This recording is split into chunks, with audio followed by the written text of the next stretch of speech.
Hello guys, welcome to our channel. आज हम बात करेंगे उस एक्टर के बारे में जिसने एक्टिंग तो सिर्फ तेलुगु फिल्म्स में ही की है, लेकिन दिल पूरी दुनिया का जीता हुआ है। जी हाँ, वो है महेश बाबू। महेश बाबू एक इंट्रोवर्ट पर्सनालिटी है, इसलिए उनके बारे में जानकारी निकालना थोड़ा मुश्किल हो जाता है। लेकिन हमने यहाँ पर पूरी रिसर्च करके 25 ऐसे अननोन फैक्ट्स निकाले हैं जो शायद आपको नहीं पता होंगे महेश बाबू के बारे में। So let's start. नंबर 1, आपको जान के ये हैरानी होगी कि तेलुगु फिल्म इंडस्ट्री के सुपरस्टार महेश बाबू को तेलुगु पढ़ना और लिखना नहीं आता है, क्योंकि महेश बाबू की पैदाइश चेन्नई में हुई थी और इसलिए उन्होंने वहाँ पे तेलुगु पढ़ना और लिखना नहीं सीखा था। और उनके डायरेक्टर्स भी आज भी उनको डायलॉग्स बोलकर बताते हैं, जिसको फिर वो रिपीट करते हैं।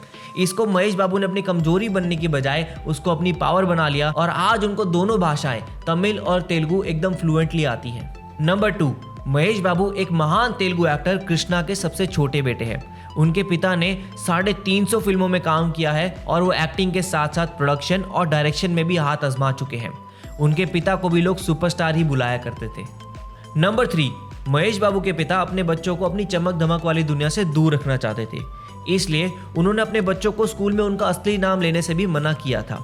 और वो हमेशा ये कोशिश करते थे कि वो अपना शूट वीजेपी स्टूडियोज में रखवाएं, क्योंकि उनके बच्चे पास ही के वीजेपी ग्राउंड में खेल रहे होते थे और इससे उनको उनसे मिलने का ज़्यादा मौका मिलेगा। नंबर 4, आप सब ये तो जानते ही होंगे कि महेश बाबू की वाइफ नम्रता शिरोडकर है, लेकिन शायद आप ये नहीं जानते होंगे कि उनकी वाइफ नम्रता शिरोडकर 1993 की फेमिना मिस इंडिया की विनर रह चुकी है। इसी के साथ महेश बाबू और नम्रता की शादी 10 फरवरी 2005 को हुई थी। बताया जाता है कि महेश बाबू के पिता कृष्णा जी को मनाने के लिए महेश बाबू की बहन मंजुला जी का बहुत बड़ा हाथ था। नंबर 5, महेश बाबू ने अपने फिल्मी करियर की शुरुआत 4 साल की उम्र में ही कर ली थी। उनकी सबसे पहली फिल्म थी नीडा, जिसमें उन्होंने एक कैमियो रोल प्ले किया था। एक्चुअली महेश बाबू ने एज अ चाइल्ड आर्टिस्ट 9 फिल्में की है, जिसमें बालाचंद्रुडू उनकी 9th फिल्म थी और उस मूवी में उन्होंने लीड रोल निभाया था। नंबर 6, बालाचंद्रुडू फिल्म रिलीज होने के बाद महेश बाबू ने अपने फादर के कहने पर 9 साल का ब्रेक ले लिया था। उनके फादर चाहते थे कि महेश बाबू पहले अपनी पढ़ाई पर ध्यान दें और उसके बाद एक्टिंग करियर में आए। नंबर 7, उस 9 साल के ब्रेक के बाद महेश बाबू ने एक बिग बैंग के साथ री एंट्री की तेलुगु फिल्म इंडस्ट्री में।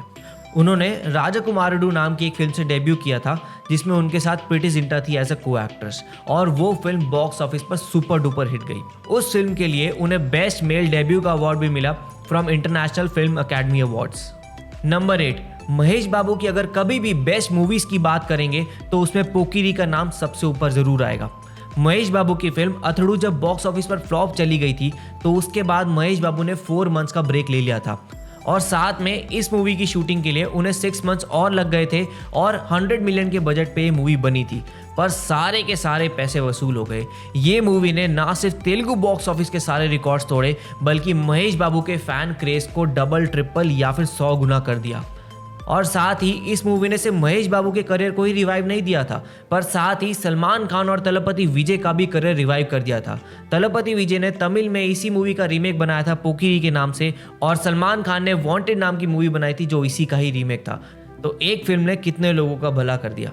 नंबर 9, महेश बाबू ने एक इंटरव्यू में बताया था कि अगर उनकी जिंदगी का एक मोमेंट जो ऐसा है जो वो कभी नहीं भूलेंगे, तो वो है उनका first day first show off Murari movie. Murari movie का फर्स्ट शो देखने के लिए वो सुदर्शन थिएटर गए थे अपने फादर के साथ, और जैसे ही वो पिक्चर खत्म हुई तो उनके फादर ने उनके शोल्डर पर हाथ रखा था और उसको देखकर महेश बाबू बहुत ज़्यादा इमोशनल हो गए थे।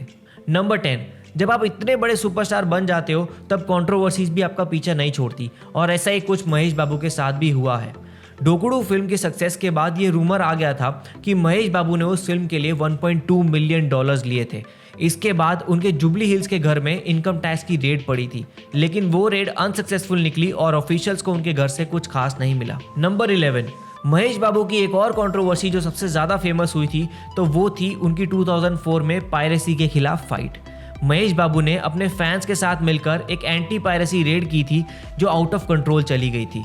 उस रेड की वजह से महेश बाबू पर बहुत सारे केस हुए थे, लेकिन बाद में सारे के सारे हटा दिए गए थे। महेश बाबू ने उस टाइम एक इंटरव्यू में कहा था कि ये पुलिस मेरे पीछे ज़रूर पड़ी है, लेकिन जो मूवी को पायरेट कर रहा है उसके पीछे नहीं पड़ी है। नंबर 12, महेश बाबू को अगर कोई चीज़ पसंद आ जाती है तो वो उसको हासिल करने के लिए पूरी जी जान लगा देते हैं। जैसे एक बार महेश बाबू ने डायरेक्टर सुकुमार की जगदम फिल्म देख ली और उनको वो फिल्म इतनी पसंद आई कि उन्होंने उसी टाइम सुकुमार जी को फ़ोन करके बोला कि उनके लिए भी वो एक स्टोरी लिखे। और जब सुकुमार जी अपने आने वाली फिल्म 100% लव में बिजी थे, तब महेश बाबू ने फिर से उन्हें फ़ोन करके अपनी प्रोडक्शन कंपनी 14 रील से एडवांस दिलवाकर उनको अपनी अगली फिल्म के लिए साइन कर लिया। नंबर 13, डायरेक्टर्स के साथ प्यार और उनके ऊपर पूरी तरीके से ट्रस्ट करना, ये महेश बाबू की खासियत रही है। इसका सबसे बड़ा एग्जाम्पल है बिजनेसमैन मूवी। बिजनेसमैन मूवी के डायरेक्टर पुरी जगन्नाथ की पिछली फिल्म फ्लॉप गई थी, लेकिन जब वो महेश बाबू के पास बिजनेसमैन मूवी की स्क्रिप्ट लेकर गए, तब महेश बाबू ने बिना स्क्रिप्ट पढ़े ही साइन कर लिया। इस बारे में महेश बाबू ने एक इंटरव्यू में बताया था कि उन्होंने इस फिल्म की पूरी स्क्रिप्ट 15 दिन के शूट के बाद सुनी थी। Number 14, Mahesh Babu is one of the highest paid actors of south India. काफ़ी सारे न्यूज़ आर्टिकल्स में तो ये क्लेम किया गया है कि he is the second highest paid actor after Rajinikanth sir. Mahesh Babu की ब्रांड एंडोर्समेंट डील्स भी इंडस्ट्री में वन ऑफ द हाईएस्ट मानी जाती हैं।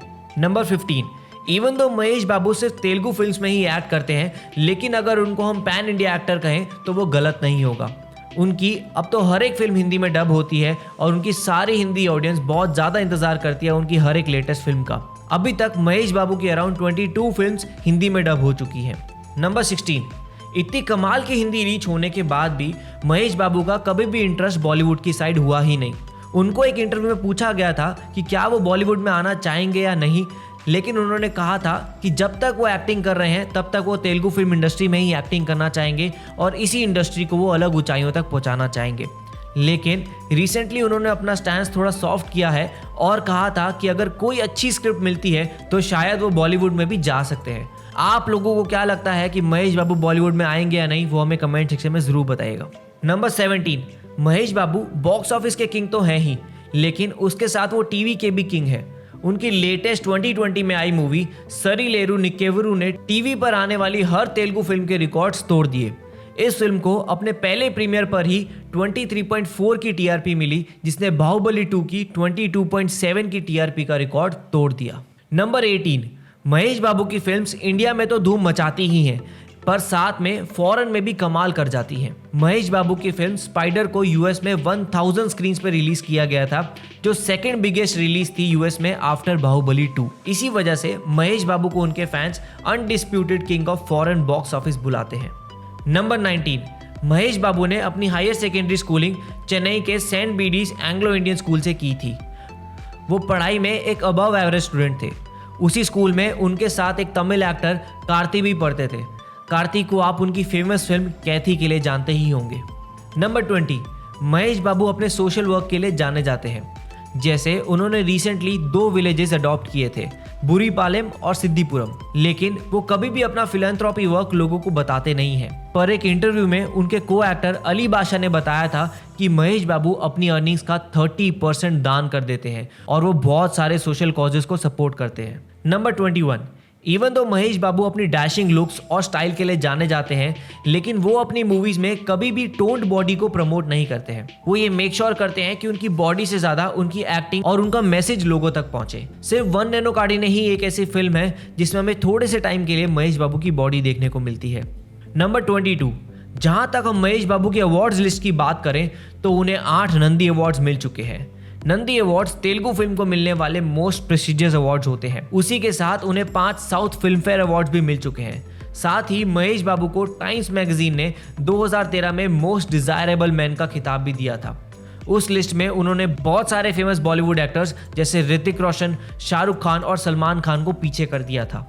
नंबर 23, महेश बाबू एक कमाल के एक्टर तो हैं ही, पर साथ में क्या आपको पता है वो एक कमाल के नरेटर और सिंगर भी हैं।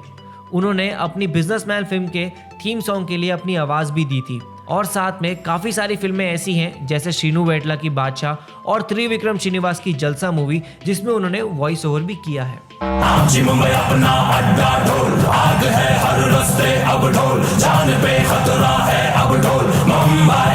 नंबर 24, महेश बाबू एक परफेक्ट फैमिली गाय हैं।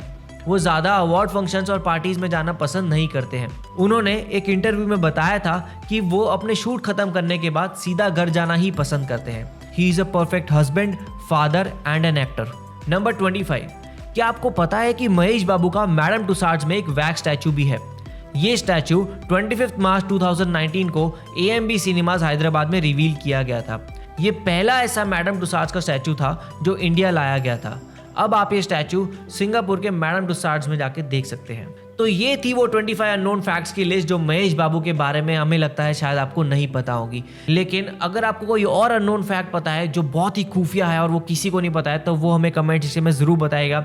बाकी ऐसे लाइक करते जाइए, शेयर करते रहिए और सब्सक्राइब करते रहिए।